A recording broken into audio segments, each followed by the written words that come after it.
an executive session and no decisions were made. At 5:15, I asked John Potter if the meeting had been properly warned, and he assured me that it had. So as we convene, let me also ask him, are there any adjustments to the agenda that are necessary? None that I've heard. Great, all right. So then let's approve the minutes from July 22nd, 2025. Do we have a motion? I move to approve the minutes from the July 22nd, 2025 meeting. Great. All select board members in favor, please raise your hand and say aye. Aye. That's 5-0. And you may wonder why I always say 5-0, and that's so Jessica doesn't have to watch the video. Oh, Madam Chair, I think. Pardon me? I think we're having a technical difficulty. I'm just trying to reach out to BCTV right now. It's not getting okay. camera. Sorry about that. We'll Second. just pause for a second. Chair's remarks. As I said last week, I'm redoubling my efforts to make sure that we all stick to our 3-minute public comment period. And in order to do that, it's really helpful if I have the patience and understanding of the public as well. And there are 2 events that I wanted to make sure everyone was familiar with. The first is the community night, and it's at the Harmony parking lot, and this is first responders, and there are, let's see,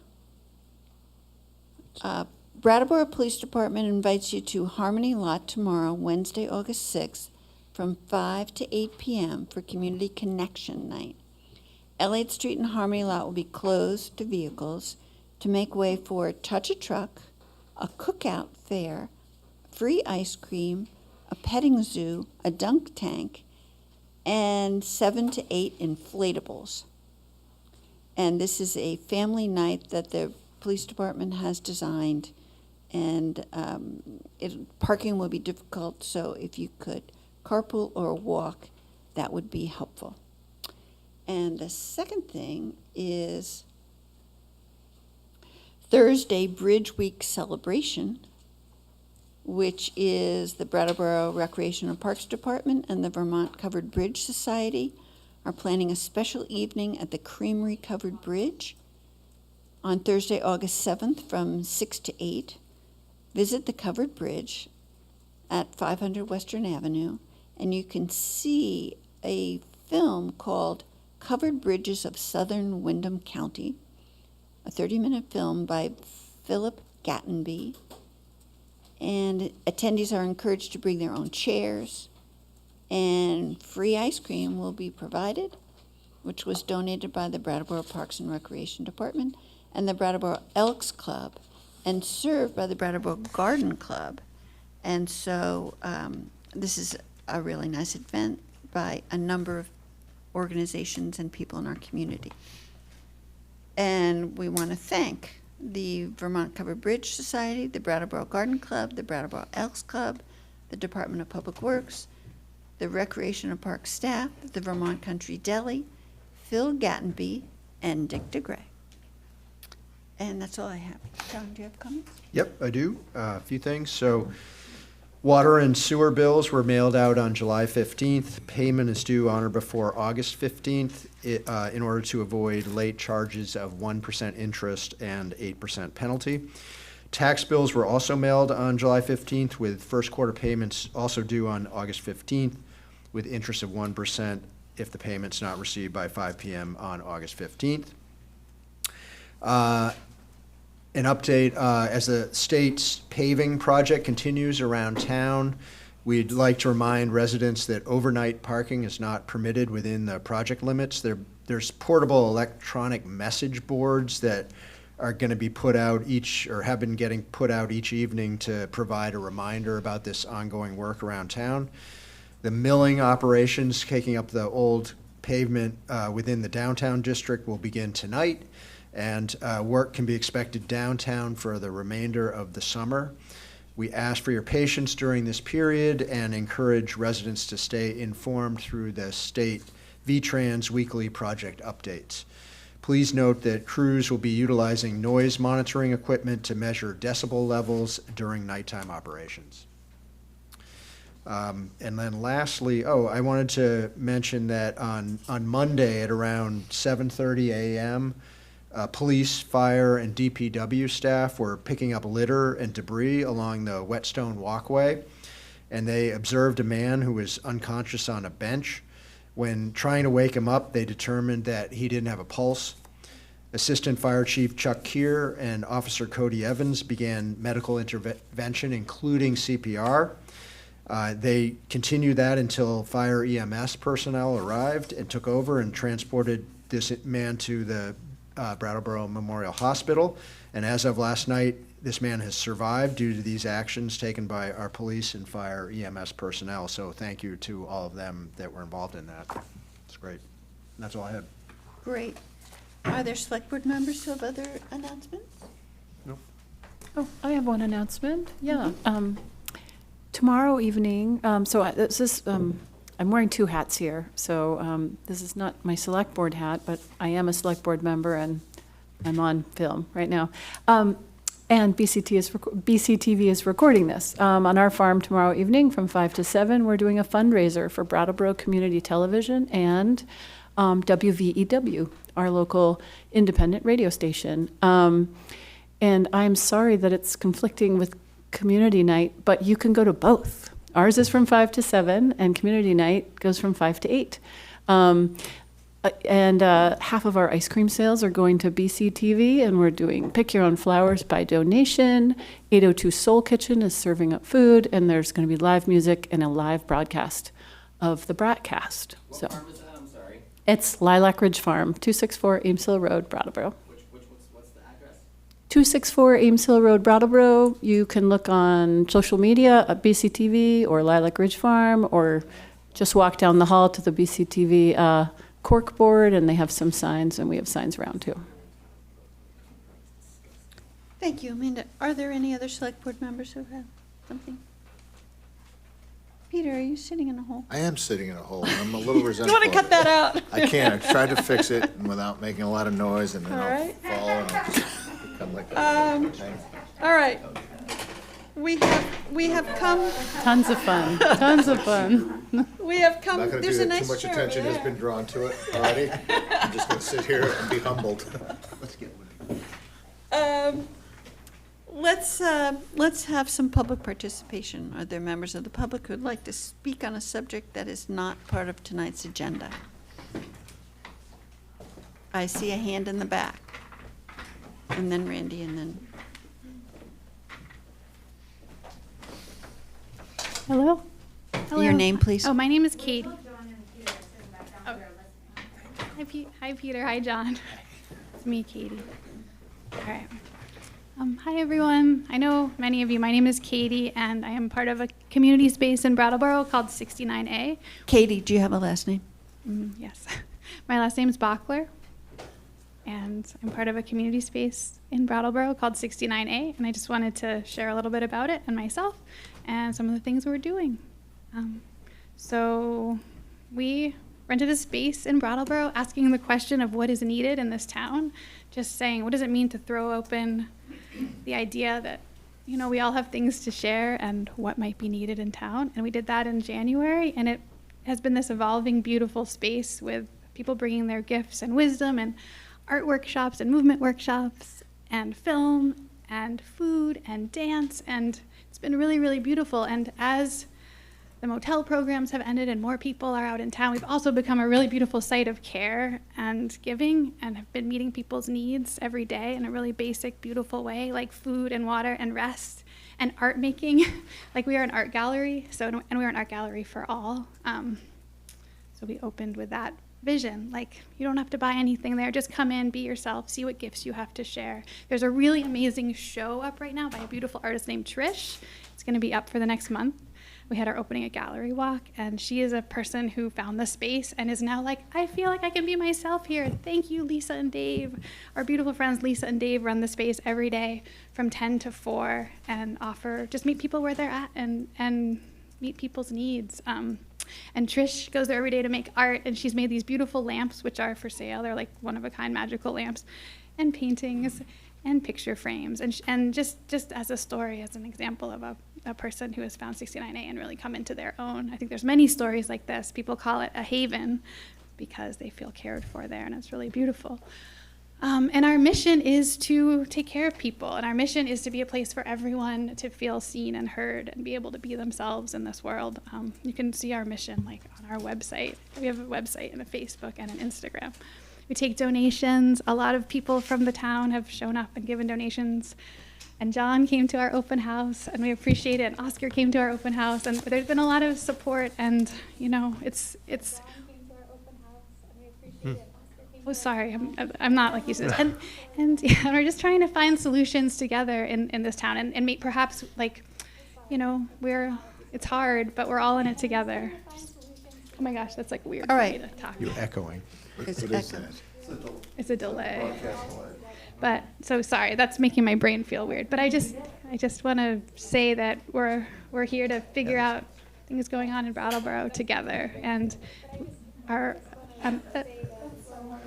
Well, I'm Seth's sorry trying to for fix it. that feedback, Katie, and I don't want to cut you off. Oh, there you yeah. are. There's your Sorry, time. yeah, I'm sorry. Let me, Katie, while we have you here, Yes. let me ask you a couple questions. Please do. Are you a licensed social service provider? I'm an artist. So this is an artist This space. is an artist space, and we definitely have the skills provided to listen to people and care for people and make art with people. I've been an art teacher for 20 years, Okay. and I have a lot of history Just- talking to people and listening. And Just would point of you- order, Madam Chair. Yes? If we want to interrogate people, members of the public, Yeah. could we maybe put on the agenda for the September meeting to have a conversation with folks who want to present, if we want to? to speak to this, not to interrupt, but I have a comment on the same subject, and I'm going to speak to those questions. Okay, thank you, Katie. Yeah. Please speak. You want to talk about this subject? Yep. Yeah, please continue. Your name and address, please. Hi, my name is Caitlin Bockham. I currently live in Walpole and work in Brattleboro. I'm also going to talk about 69A for a minute, and first I'm going to briefly list my qualifications to talk about 69A. I have a decade plus of experience as a community organizer. My work has been featured on Democracy Now!, in The Guardian, in other publications like that. I also have an MFA in performance art with a heavy focus in social practice, have taught social practice classes, have stewarded community centers that are also art spaces for at least a decade and a half, very publicly, lots of records of those. I've been at 69A in some way or another since it opened, and have been there almost every day for the past few weeks. And I wanted to, since this is a public record and also one of the places that functions as one of the town commons, there have been so many rumors and speculations and accusations about 69A floating around, so not worth addressing any of that. So what I want to do today is say out loud what the space is based on those qualifications I just listed, including being there every day for weeks. It is a sober space. It is an art gallery. It is licensed as such. It is zoned as such. It is paid for privately by two artists with a long history of social practice. Social practice, if you're not familiar with it, is the practice of art as you in the world with other people. It is licensed for that. It is functioning as that. It's a sober space. Everyone in there is perfectly qualified to run what is happening there right now, which is a community center and an art gallery. Once again, I have an MFA. Katie has an art degree. I am also Narcan trained, de-escalation trained. I'm a medic trained. I've done this work for decades. Lisa has done this work for decades. Dave has done this work for decades. And again, this work is being neighbors with our neighbors. There are complaints about emergency services being called there. The only difference that I've observed in all of these instances, some of which are drug-related, some of which are people having seizures and diabetic responses, is that these people are having medical emergencies in community who know them and know what is happening. So basically, you're having a seizure in an art gallery, which also happens to be full of people who know you, know that your meds are in your pocket, or know that you need insulin, versus a stranger who's going to Narcan you or call an ambulance or do nothing. That is 69A. People are painting, taking care of each other, babysitting each other's babies, cooking 3 meals a day for free, Okay, making Katie. art. Your time's up. Thank Thank you very you. much. Randy, do you have a comment?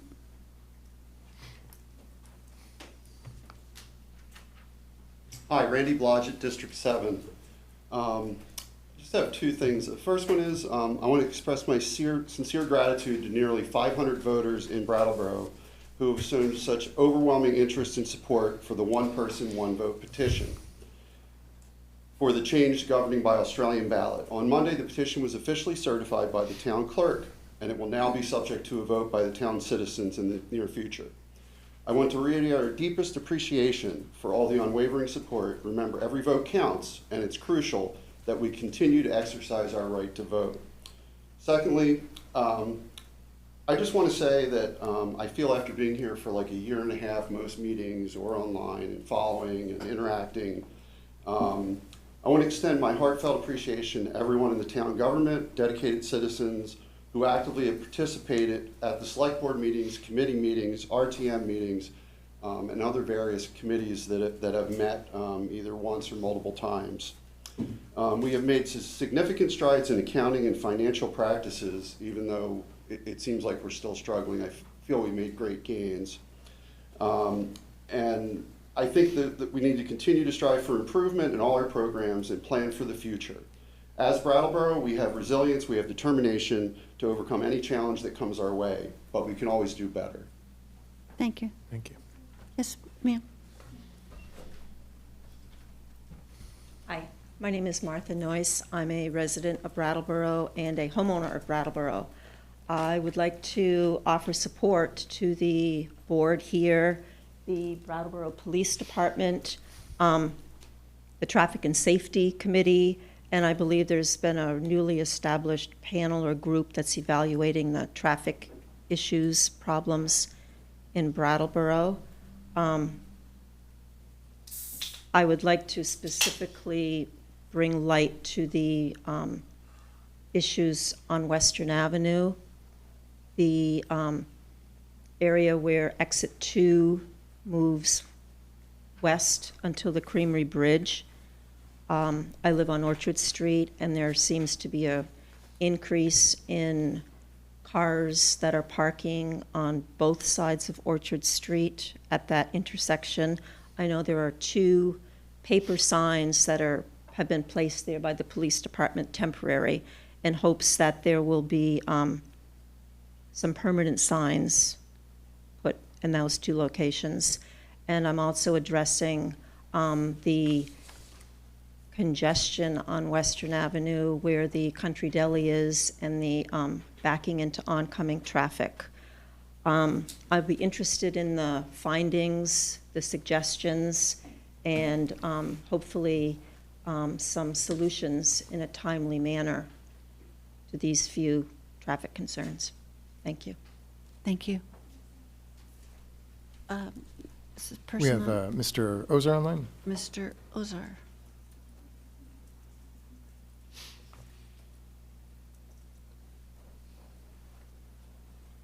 Good evening. Bob Ozer, Brattleboro. 2 people already talked about 69A Elliott Street. I'm not affiliated with 69 Elliott, but I've been there probably weekly for a while. And I have to say, it is an excellent place for connection. And I really admire what the people there are doing. I admire what Lisa Marie's doing and David. And just, do a shout out to them.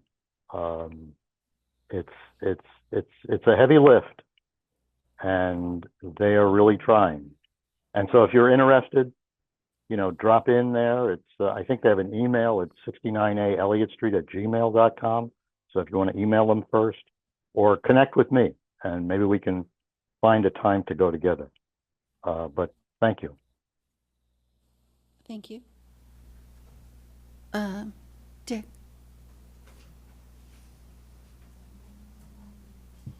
Dick DeGray, Brattleboro. A few things. If John, you could give us an update on where we are with the railroad and the right-of-way access. The second thing I would be looking for is, have we contacted the DOT to get some light synchronization? I live at Morningside, and there are times when I can't even get through the bridge because the traffic is there, and when the light changes, there's nowhere to go. So I end up doing a U-turn there. So that something needs to happen there, and we talked about this several months ago, and nothing has certainly gotten better. It seems like it's gotten worse. The last thing I want to say, I want to address the board, especially the 3 new members of the board, and what happened in March and then in May. The new board members talked a lot about, when they were running a review of the budget process. Here we are on August 5th, nothing on the agenda. We haven't had anything on the agenda. You're not going to meet until September 11th, and I'm wondering what kind of review you're going to do in 2 months before you start the budget process. People just got their tax bills, had John mentioned, and they were sticker shocked at what their tax bills looked like. I've had more people talk to me about that in the last couple of weeks than anything else. And it was really disappointing because you did get a crack at the budget. RTM got 2 cracks at the budget, and we had the final outcome of where we are. So it is a little disappointing from you people not pushing to get this review done that you talked about and have it started. You're not going to get much of a review done before you start the budget process. And maybe you can address that question as to why it hasn't happened. Thank you. I'll just say that the increase from last year, the sticker shock, was 2.9%. Is that correct, John? Yeah, for the property tax increase was 2.9% overall. And the select board had our annual retreat yesterday, and the budget was, I'd say, what, 80% of our conversation? It was up there. Yeah. So we talked about processes and structure for the upcoming FY27 budget. Did you want to make a comment?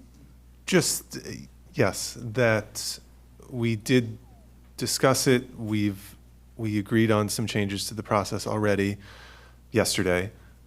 There will probably be more to come. And certainly the agreement yesterday was that the process is going to start earlier. It's going to start as soon as possible, and we're going to do some things differently. So.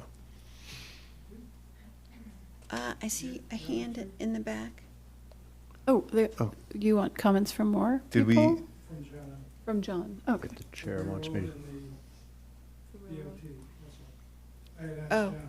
Do you want me to address the railroad and the V-Trans light? Sure. So I know on the railroad right-of-way, we have been struggling to get in touch with the right person at the railroad. It's very difficult. But we did make a contact with somebody there who I believe has put us on the right track there. On the right course there. And then on the V-Trans lights, I know the latest update that I have on that was that we've continued to try to tweak those. We're working with V-Trans on that, and we've been trying to tweak those, but every time you make a small adjustment, it affects other things.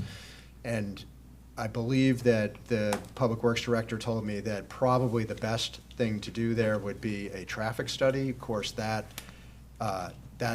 is expensive, and we don't have the funds to do that. So we've been having a conversation with V-Trans to see if they can do something in that to help us out.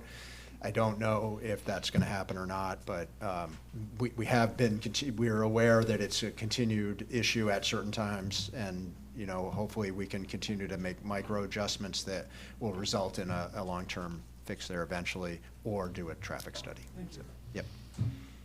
So the woman on the second to last row, please. Yes, you.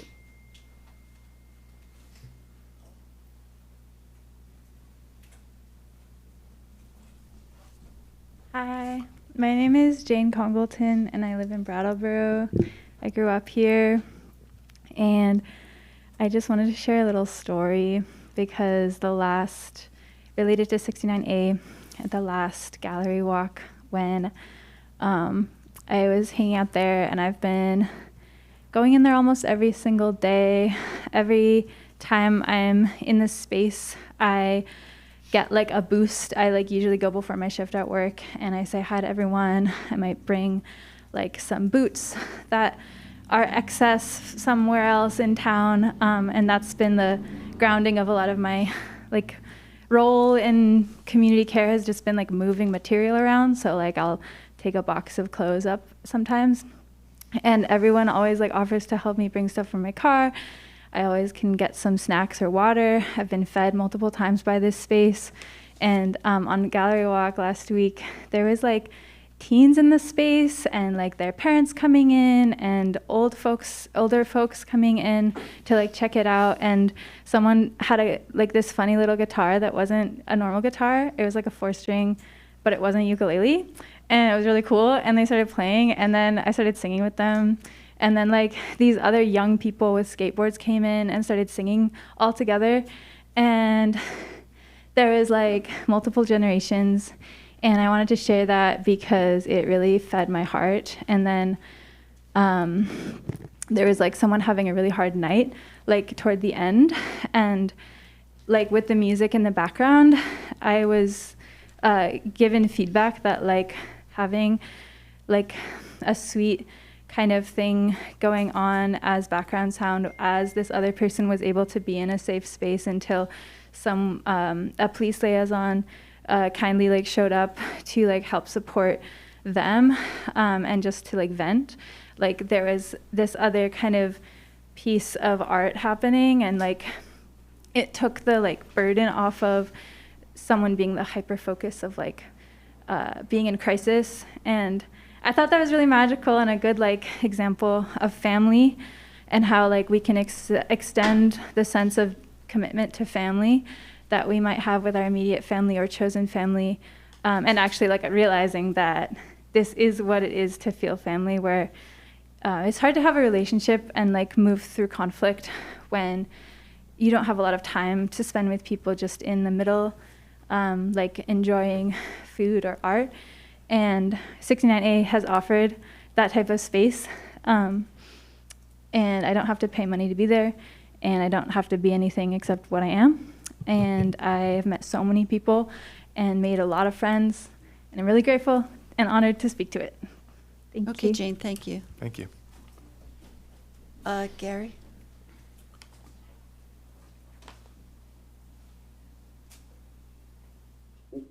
I wanted to ask a quick question, I guess, John, since you've been basically in contact with B-Tran. I read a lot of what they're saying and what they're doing, and what they're saying, what they do doesn't seem to match up, because I thought Canal Street would be done by then. But with the manhole covers sticking up and these other things just mangled and ripped and going on to another side of town, and I thought Canal Street had been done already.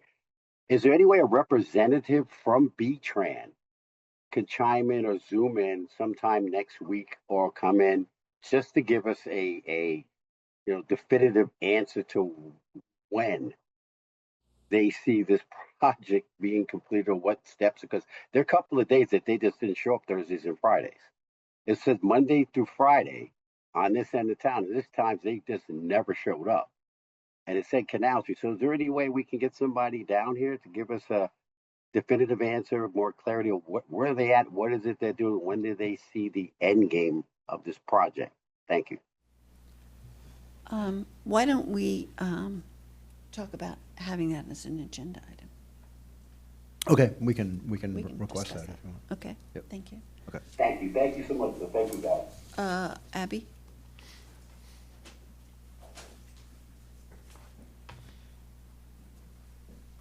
Hi, Abby Manukin, resident of Brattleboro and District 8 rep. 3 quick points in my 3 minutes. One is echoing, uplifting 69A Elliott and the much needed services it's offering just by existing as a space that people can go to for free. Something that hasn't been said yet about that space is that they have public bathrooms, which is something that has been a need in our town for years. And they have 2 very clean public bathrooms with systems in place to prevent drug use, since it is a sober space. And I frequent 69A for many reasons, but using a bathroom is one of them. And I am grateful that it exists. I'm grateful for the care, the community, the connection, and I hope that community support grows. Secondly, I want to uplift the mover. I know that that has also been a subject of conversation here, the micro mover and contributions from the town towards funding. I hope that whenever there are opportunities for the town to fund the mover, they will fund it and then some. This is providing much needed services to so many. And yesterday, my 9-year-old and I had a free day together, and I asked her what she wanted to do, and she literally said, ride the mover. So we did. That's what we did. We looked at the schedule. We found a bus. We hopped on at the transportation center. We went up Putney Road. We hopped off near Hannaford so we could go to Whippersnappers, where she found adorable earmuffs for the winter. And then we hopped back on, stopped at other places on Putney Road. It was very joyful. Again, filled with community connection. Dave from 69A was on both of our buses. Everybody was like friendly, knew each other, calling each other by name. They knew the driver by name. And it's just such an important part of our community. I hope it's continued to be supported. And my third thing, before I run out of time, is oftentimes people talk about how the town can't do everything and we need to look to other forms of other services and also government for support. Clearly, our federal government is really impacting every level of support to the local level, and now also our state. Governor Scott just released data for SNAP benefit recipients of 60,000 Vermonters.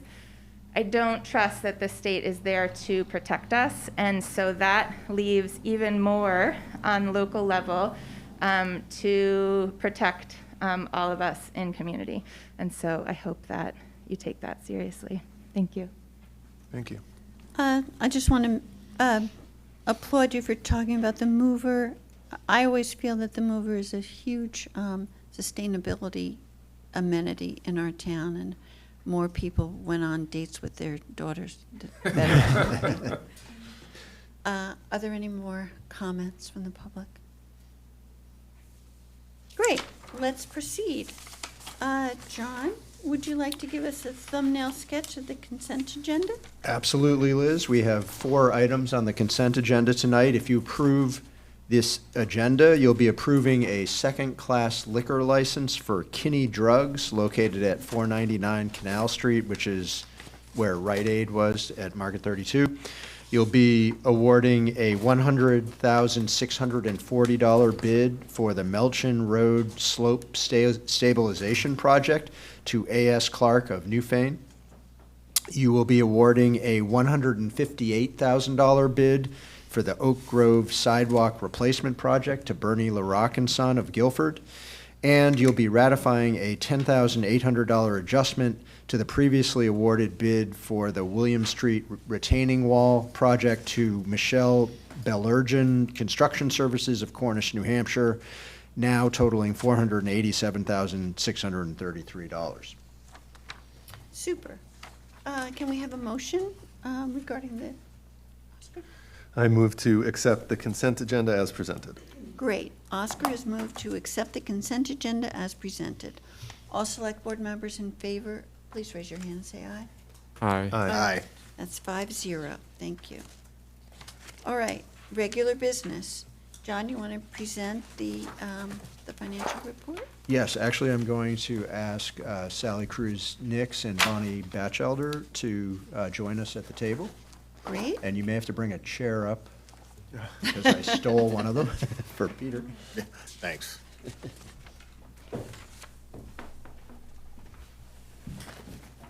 And as a board, as you may know, since we're not able to fill the finance director position, Sally has been covering for a lot of the oversight of staff in the finance department, and we've hired on Bonnie as our financial consultant and basically to serve as our CFO for the town. And so I want to turn it over to Sally, and maybe you would introduce Bonnie and give a little bit of information on her background. Let me welcome you both, but first let me just remind you what Shirley Chisholm said. If there wasn't room at the table, bring your own chair. And welcome, Bonnie. It's really nice to have you here. Thank you. Well, again, thank you, everyone. Yeah, and like John had mentioned, we contracted professional services with Bonnie Batchelder from Batchelder Associates back in April of '25. Bonnie was involved in the final development of our fiscal '26 budget, which was approved at the RTM2 back in May of this year. She's in our finance office 1 day per week or more if we need her. She's always available, easy to contact, and she's involved with working in our town finances, as well with working on our staff on the finances and budget development, especially as we're about to enter the fiscal '27 budgeting season. She's been trained in OpenGov. She's really taken charge of the platform, and one of her short-term goals that she's currently working on is to implement the OpenGov budget portal, which will be available on our website hopefully pretty soon. So she's here to present your year-end for fiscal '25 and answer any questions you may have. Thank you. Welcome, Bonnie. Thank you. Please proceed. So I know that you have the memo that was prepared, and I will just go over some highlights of it, which I'm sure will generate some questions. And please keep in mind that these are figures that we have accumulated as of current, and the town is on a modified accrual basis, which means that we still have a window through August 31st, 60 days, to continue to do adjustments that are required for proper presentation of the audit and the financial statements. So these numbers will, in fact, change. The general fund revenues came in at approximately 107.6% of the approved annual budget, with expenses at 100 and approximately 12%. The overall deficit within the general fund to date is $927,000. However, in the '25 budget, there was a voted use of fund balance of $269,000, and then through Article 9, an approval of another $852,000. And so taking those two approvals of the fund balance, you are covered in that $927,000 deficit and actually have a bit of a buffer there. We do have, like I said, adjustments that still need to be made as of August 31st, so that may change, but currently that's where you stand. The cash balance as of the end of June, which is final, is $14,800,000, and revenues include approximately $1.8 million of receivables. Now, I understand that that has been a topic of discussion for the last couple months since I've added certain receivables. But I do want to remind you that all of those receivables, with the exception of the EMS receivables, have been in your financials all along. So there is really nothing new other than the EMS receivable in your financials that you've been looking at on a regular basis. Also, there's approximately $900,000 in accounts payable, which offset those receivables. So we're talking about two different basis of accounting and presentation. It's not cash in the bank, but it's more of an accrual where we're including the revenue and the expenses in the proper period for the budget purposes. Just some revenue highlights in FY25 thus far. The EMS revenue has totaled $1.5 million compared to the budget of $837,000. In the $1.5 million, that includes a receivable at June 30th of $399,000. That receivable, just for clarification, is only a very 38% of the total outstanding receivable of EMS, because that was in the original plan as to how much they thought would be collected, and that's the figure I'm using. And I also have done a reality check and taken the total charges and what we have received, and it's very close to that percentage. So I'm comfortable with that 38%. And looking at the highlights of the general fund expenditures, the bonds and notes exceeded budget because of an early payoff that was approved on the aerial ladder truck of $200,000. Benefits and payroll taxes were over budget by $762,000 due to several factors, including overtime, increases in the health insurance rates, and payroll tax calculations that were off in the FY25 budget. The solid waste department is over budget by approximately $129,000 due to increased contractor fees that were not known at the time of the budget preparation. The fire department was over budget by $420,000, primarily due to overtime, and police is over budget by approximately $600,000, largely due to the downtown safety and overtime hours. But please don't forget that a portion of the overage was covered by the Article 9 vote, again, to defray those costs.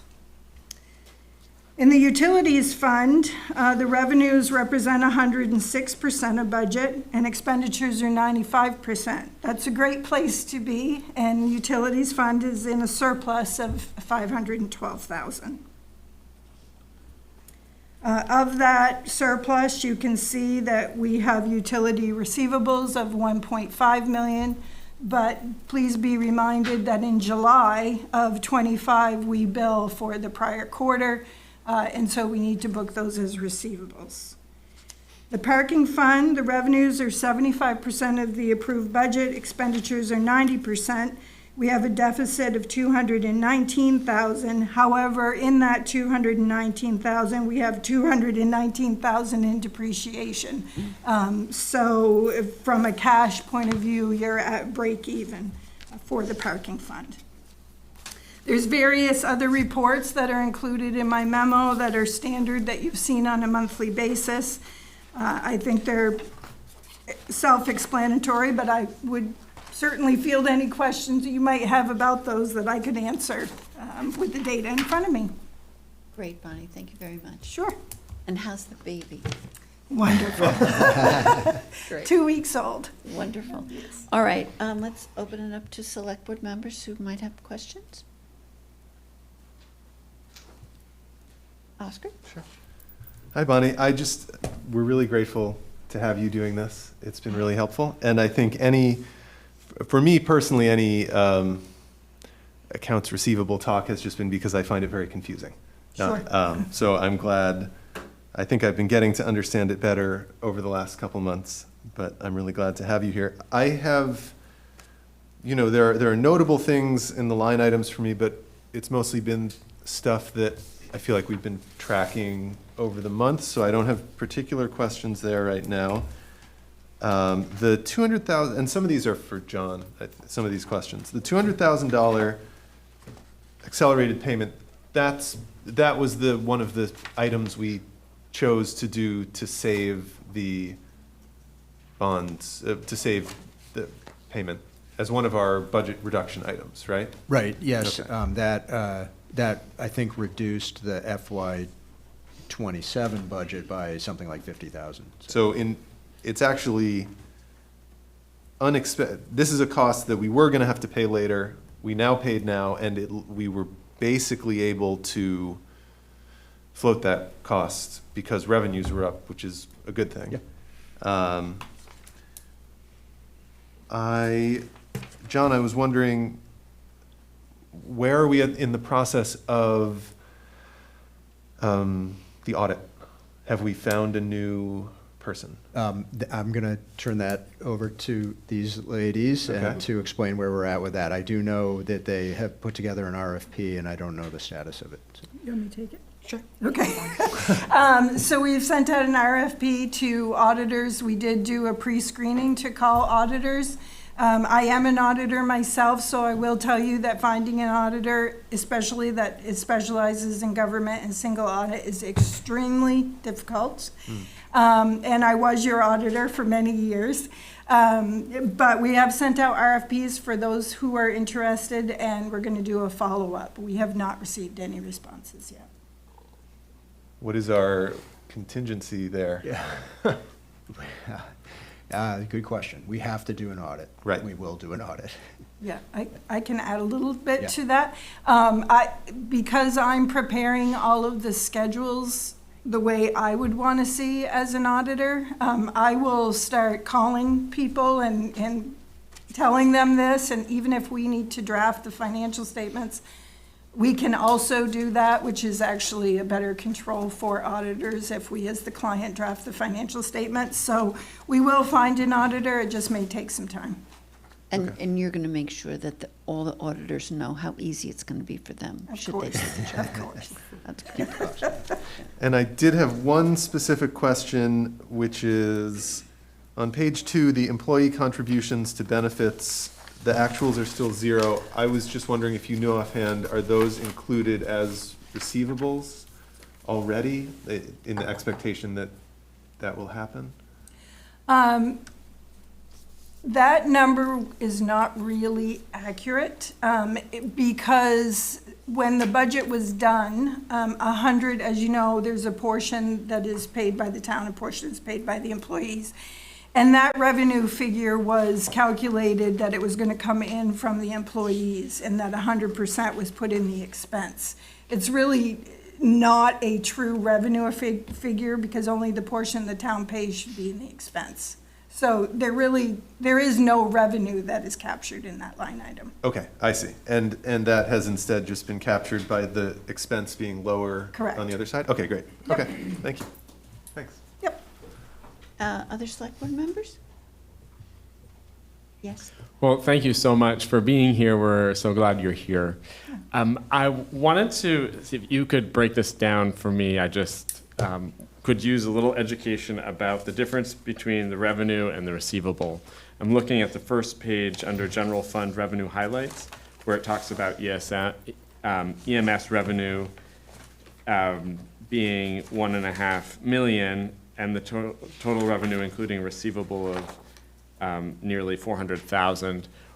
Can you, and if you said this already, forgive me, but what is the difference between the receivable and the revenue? So let me just figure out the best way to say this. The receivable is revenue that is particularly related to the FY25 fiscal year that has not been received. So we are required to record that as revenue, which it is in this 1.5 million. It just has not been received. So it's not a cash basis revenue, it's a revenue that will be received hopefully within the next 60 days. So in that case, we've actually gotten about $900,000 in actual cash, and closer to 1.1 million. okay, right, okay. Right. And then the other question that I had was, wasn't there a certain amount of that that was actually transferred from another fund, or that's because there was an understanding that at the beginning we weren't going to have, and John, you may have more background information about this, some of that being actually funds that was transferred from another fund within our municipal government to account for the fact that there'd be some delays in getting the full being able to bill completely. Do you follow what I'm saying? Yeah, we had set aside $250,000 in the Special Projects Fund to be brought in as revenue here to cover the startup costs. And so that's within, I believe that's within that 1.5 million. Yes. Yes. Yep. Thank you. Yes, and so, and you'll notice too, that even without that, we're well above the budget estimate for EMS reimbursements. So it was a good year. Other select board members wish to ask Bonnie some questions, or maybe even Sally? I just want to say thank you for coming. It's great that you, thank you for taking the time. You're very welcome. It helps us all, the general public, on record to get a deeper understanding of where we are financially. Sure. All right, so let's open it up to the public. And I see that hand in the back, and let me remind you that your questions are to me, and I'll direct them to the presenters. Who reimburses? Please come up to the microphone and state your name. Oh, I'm sorry. My name is Brian, and I'm just wondering who Brian, you have a reimburses- last name? I don't feel I need to share that. I just want to know who reimburses the EMS, where the reimbursements come from. John, you want to? Is there a breakdown of what's the state insurance and what's actual private insurances that are reimbursing it? Where do you guys have somewhere where you can find that? Yeah, we don't, we can probably provide that information if the board Yeah, wants. I think the fire. Well, I just mean, is there like a Yeah, it's website probably that people the can go fire to and see if it's private insurance that's reimbursing this money or if it's all state Medicaid that's coming back for it?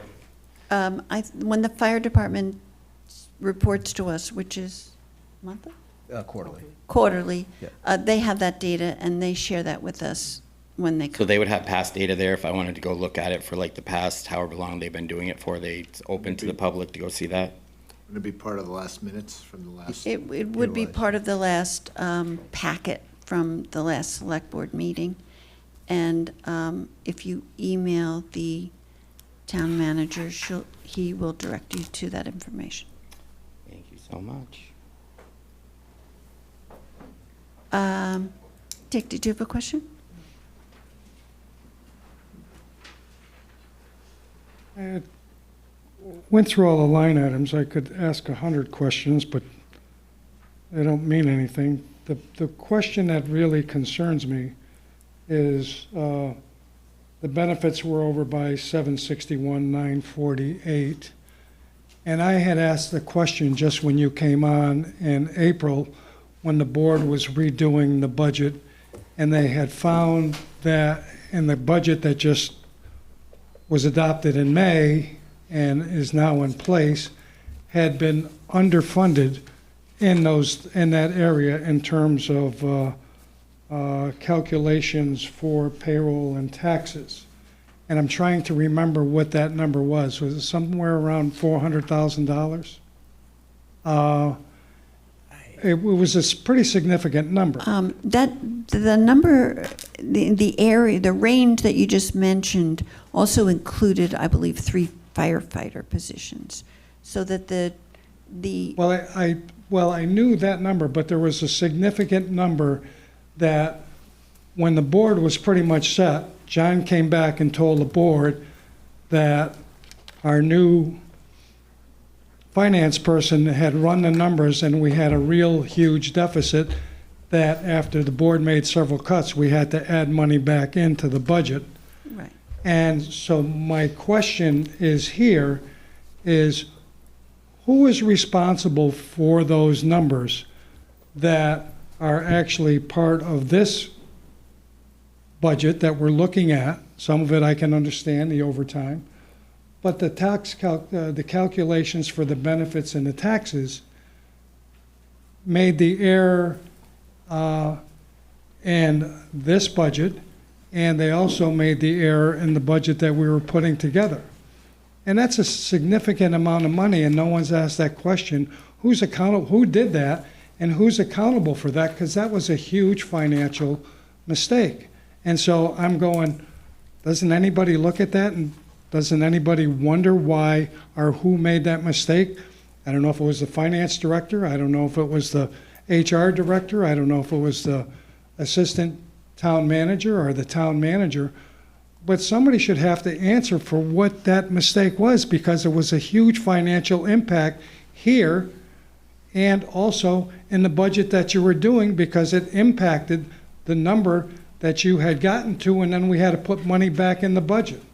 So that's my concern, and I'd like somebody to address it and at least try to answer the question if you could, please. Thank you. Well, I'm sure that answer took place in all of our April budget meetings, but let's ask John if you could. I hate to get quoted on it. I think it was between $100,000 and $200,000. That is the amount that Dick's referring to, I believe, which is about.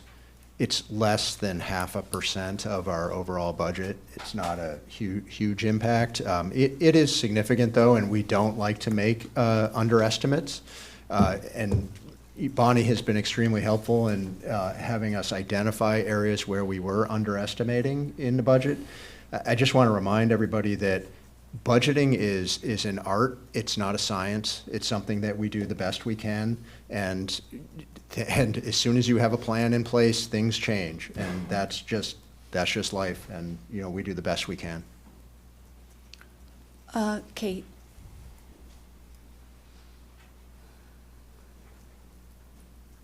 Everyone, Kate O'Connor, Brattleboro, and thank you, Bonnie. I'm one of the neurotic people who read your finance reports, so thank you. I just want to clarify, and I appreciate Isaac bringing up the $250,000 from the fund that was put into the EMS that is actually not EMS revenue. And to clarify, and I'm happy about this, so I'm not complaining, but the amount to date that we've raised over what we expected is about $65,000, and that's based on these figures and what the fire department told us. So we have $65,000 more than anticipated. My question about the EMS is, because it's receivables, how, and we know that there's a time where we're not going to bill, we're not going to go actively try to collect the bills. When does that cut-off time come?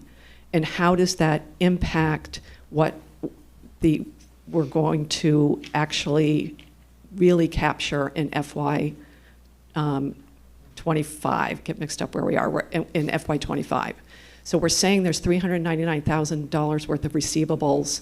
How much of that do we expect to actually collect? And when's the cutoff that for FY 25 we will not be putting that money into our budget? Because if we don't get that $399, that impacts our bottom line for FY 25. We've been asking, some of us have been asking now for 2 years for an aging report so we can understand when the bill was sent and when it was collected. So I'm wondering if we're ever going to be able to get that information. And I also just want to point out, looking at this, and this goes to the FY 27 budget, if you look at the financial report, pretty much everything stopped at a certain point in public works, because that's how we don't have a bigger deficit than we have. Because if you folks look at the numbers, public works has not spent almost like half of its budget. So I just want to point that out, because it's a big deal when we're actually looking how we're spending our money. And it would actually be kind of nice as a taxpayer to know what has not been done, so that we can actually have a kind of balanced budget, even though we're deficit spending. So I know I just said a lot, and you probably forgot what I said already, but the EMS expenditures and receivables is the big question. All the questions that have been asked about the EMS receivables is detailed when the fire department comes to their meeting. John, do you want to see if you can? Yeah, I mean, it's so great that we did very well on reimbursements. I believe that the write-offs that Kate is referring to are already anticipated by the 38% that Bonnie described earlier. So that's already been taken into account. We're saying that we expect 38% to come in. The rest may get written off or is not covered by insurance or by Medicare or Medicaid.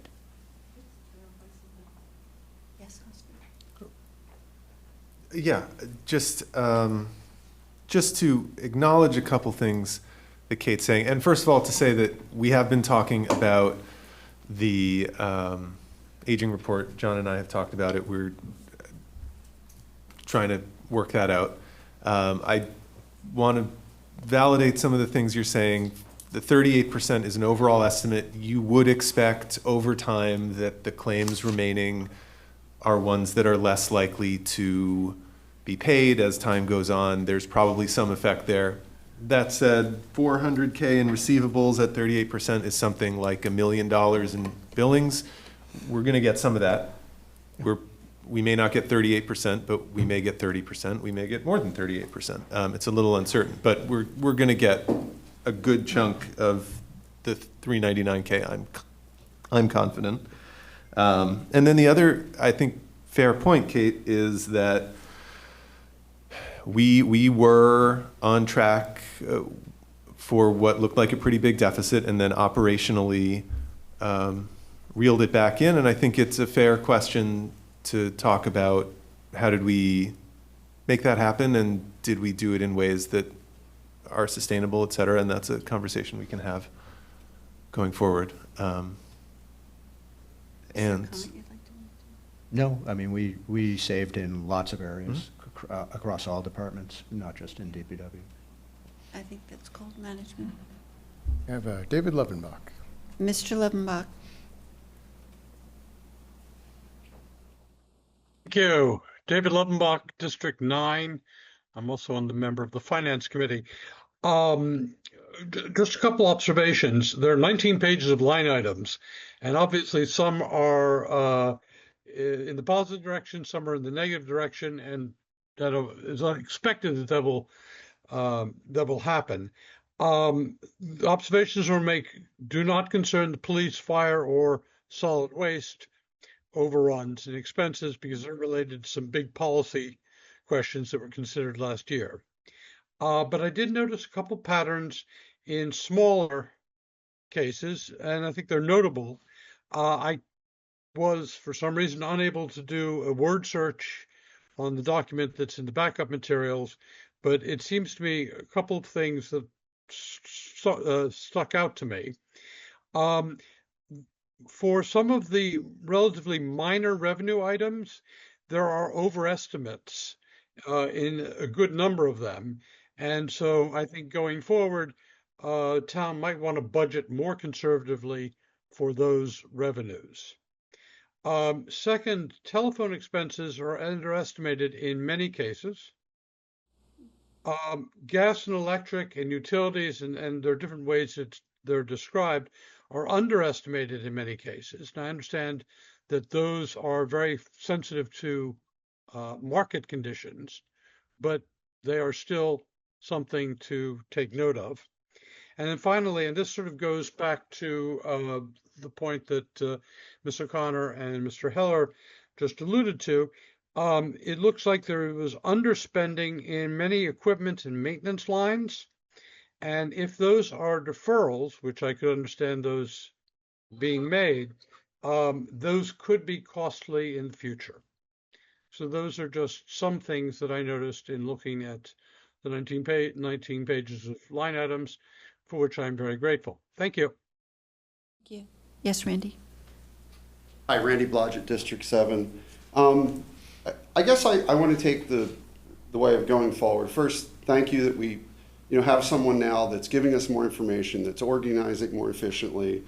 I just wonder if we can do some more trend analysis now that we're starting to get things organized, that monthly, even weekly, I'm not sure the capabilities of OpenGov, but that it gives the town manager, different employees and staff tools to see where different, whether it's revenue, whether it's receivables, whether it's payable, what's the trends, where are they headed?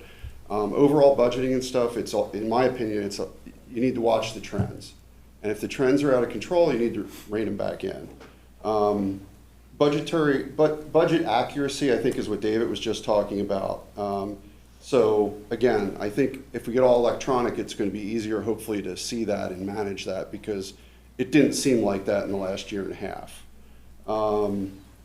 Cost controls, I know with all the overtime problems we've had, that's a major thing. So I don't know if we have anything new in place, or we're planning to put new things in place for that so that you can catch it sooner or address it, or see if we need to make a change to not have this as high in overtime, or at least explain why we're having it. And then basically I just see that when I went through that, what I see is just it needs improved budgeting, improved cost control, and then whatever revenue we can collect sooner would sure help us out with cash flow, it seems like. Thank you. Are there any comments you'd like to make? No. I have one comment I would like to make, just in the idea of forecasting. So the line on page 7 of tax abatements, so we budgeted 10,000, but we've spent almost 29,000 in tax abatements. And that, what is that forecast? Does that forecast that it's a bad year, or does that just forecast that that's a change in our future budgeting? I think that has to do with the legislator. Isn't that correct, John? No, It's I mean, it's page 7. It's right at the top. 54013. I think that is the, when listers give an abatement to somebody experiencing hardship, that's where it comes out of that line. So we had expected we would forgive $10,000 worth of taxes, and instead we forgave close to $29,000 worth of taxes. I believe that's right. And if you've ever been to an abatement hearing, you'll know I how have. shocking that is. I have, but it's of note. Yeah. Yeah. All right, anyone else? Kate would like to ask another question or comment. I'm only asking it because Bonnie's here and she's like smarter than I am. I don't want to make comments about whether she's smarter than the rest of us, but my question is, with the receivables on the EMS, we have until August 30th, what I understand is to make changes to the FY25 budget. Does after August 30th any money come in for EMS that was billed during FY25? How is that accounted for? Does that go towards FY26, or does it always just get backfilled to FY25? If that makes my question make sense. That's an interesting question, Bonnie. Can you answer that? So just a point of clarification, the August 31st date is the date where we finish the entries to make the financial statements within the modified accrual, the way we need to present the financial statements. If the audit hasn't happened and we have not completely closed the books and we get a windfall of EMS money that is for FY25, we certainly can increase the revenue to FY25. If the audit is taking place and we've closed the books, and that money above and beyond the receivable would go into FY26. Great, thank you. Yes, I just Randy? have one thing, maybe clarification. Sure. So I don't know if everybody's followed everything that's gone on for so many meetings and such a long period of time, but the money we're talking about EMS is very complicated because some of it is people have no insurance, so they're getting a cash bill.